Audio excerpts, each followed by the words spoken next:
Ashley, thank you for your comments and your insight. Um, New Jersey is, in fact, the leader in incarcerating black men and brown men in this country. But I'm embarrassed to tell you that Morris County leads the state in incarcerating nonviolent offenders.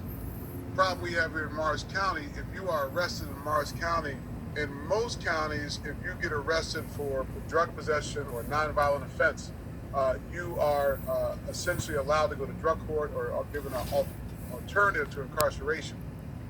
But in Morris County, they will prosecute you to the fullest extent of the law and will detain you in the jail until you agree to a plea that guarantees you a state prison sentence.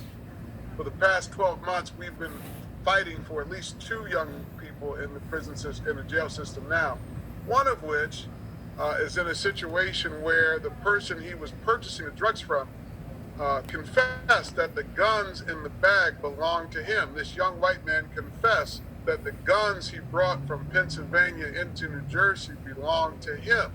That young man is home on probation, while the young man from our congregation is sitting in jail facing a state prison sentence for gun possession. This is a problem because here this young man is being forced to admit that the guns were his, even though the rightful gun owner declared they were his. Our lawyer has shared with us that while this young man was throwing up, he said, "I had the guns in my possession for 10 minutes." While he was throwing up, he told the arresting officers he had the guns in his possession for 10 minutes. Now, the prosecutor is saying because you had a gun possession, you're not eligible for drug court, and they're detaining him until he agrees to plea.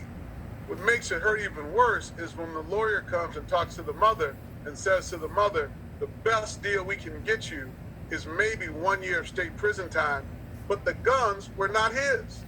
And the fact remains, even if he only does 1 year in state prison, he will live with the charge of a gun possession for the rest of his life.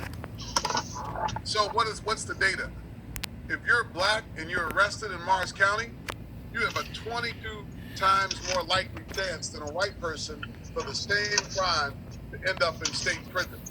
And so I want to bring this to the attention because it's time for a new prosecutor. Our current prosecutor, Fred Knapp, his term ended in June 2019. We are now rapidly approaching August of 2020. If Black Lives Matter in New Jersey, if Black Lives Matter in Morris County, it's time for a new prosecutor. It's time for him to go. He's 1 year past. He should have never been here in the first place.